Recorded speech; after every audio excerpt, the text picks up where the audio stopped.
సమయానికి చేరుకోవాలని కాస్త ముందే బయలుదేరిందామె.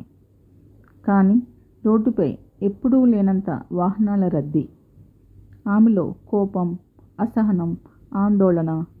చివరికెలాగో ఆ ట్రాఫిక్ చిక్కుముడులను దాటుకుని విమానాశ్రయం చేరుకుంది. కానీ అప్పటికే బోర్డింగ్ ప్రాసెస్ ముగిసింది. ఆమెలో చెప్పలేనంత నిరాశ. చేసేది లేక విమానాశ్రయం నుంచి బయటికి వచ్చిందో లేదో, తను ఎక్కలేకపోయిన విమానం కుప్పకూలిపోయిందన్న వార్త, 10 నిమిషాలు ఆలస్యానికి కారణమైన ట్రాఫిక్ పైన, బోర్డింగ్ అనుమతించని సిబ్బంది పైన అప్పటి వరకు ఉన్న కోపం ఒక్కసారిగా ఎగిరిపోయింది. పైగా వాళ్ల కారణంగానే తాను ప్రాణాలతో ఉన్నానన్న కృతజ్ఞతాభావంతో మనసు నిండిపోయింది. ఇది ఆ మధ్య జరిగిన వాస్తవ ఘటన. మన చుట్టూ ఉన్న పరిస్థితులకి, జరిగే పరిణామాలకి ఎవరినో బాధ్యులుగా భావిస్తే వారి మీద కోపం, అసహనం కలుగుతాయి. ఆ కోపాన్ని జయించే మార్గం ఖాళీ పడవ మనస్తత్వం. ఓ వ్యక్తి నది దాటుతుండగా మరొక పడవ వచ్చి అతడి పడవని ఢీకొట్టింది. దాంతో ఆ వ్యక్తి కోపంతో ఊగిపోయాడు. తీరా చూస్తే తనను ఢీకొట్టిన పడవలో ఎవరూ లేరు. లంగరు నుంచి విడిపోయి ప్రవాహంతో కొట్టుకుపోతూ వచ్చి అది తన పడవని ఢీకొట్టిందని గ్రహించాడు. అతని కోపం తక్షణమే మటుమాయమైంది. టావోయిస్ట్ తత్వవేత్తలు దీన్నే ఖాళీ పడవ ప్రభావం అంటారు.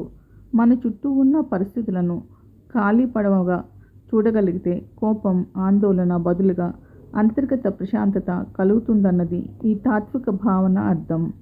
సామాజిక మాధ్యమాల్లో కనిపించే మరో కథనం కూడా ఇలాంటి భావననే తెలియజేస్తుంది. ఒక కార్యక్రమానికి ముఖ్య అతిథి అయిన వ్యక్తి ఒకరు సభామందిరంలో ప్రవేశించాడు. అతిథుల్లో కొందరు ఆయనకు పూర్వ పరిచయం ఉన్నవారే. వారి దగ్గరకు వెళ్ళి పలకరించాడు. వారి పక్కన ఉన్న అపరిచితులను కూడా మర్యాదగా పలకరించి కరచాలనం చేశాడు. ఒక్కరు మాత్రం కరచాలనం కోసం ఆయన చాచిన చేతికి అందుకోలేదు.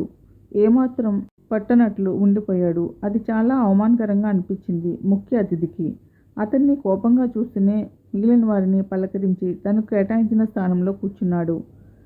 నిమిషం తర్వాత అర్థమైంది ఆ వ్యక్తి చూపులేని దివ్యాంగుడని. అది తెలిసిన వాళ్ళు స్వయంగా అతని చేతిని తన చేతిలోకి తీసుకుని కరచాలనం చేస్తున్నారు.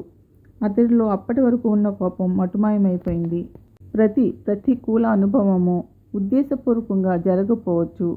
అది ఖాళీ పడవలై ఉండవచ్చు. జీవితంలో ఊహించని సంఘటనలు జరిగినప్పుడు వాటికి కారణాలు ఏమైనా ఖాళీ పడవ దృక్పథంతో కోపం, అసహనాన్ని జయించి ప్రశాంతత పొందడం అలవర్చుకుంటే అందరికీ హాయి. Thank you. యశస్వి భవ.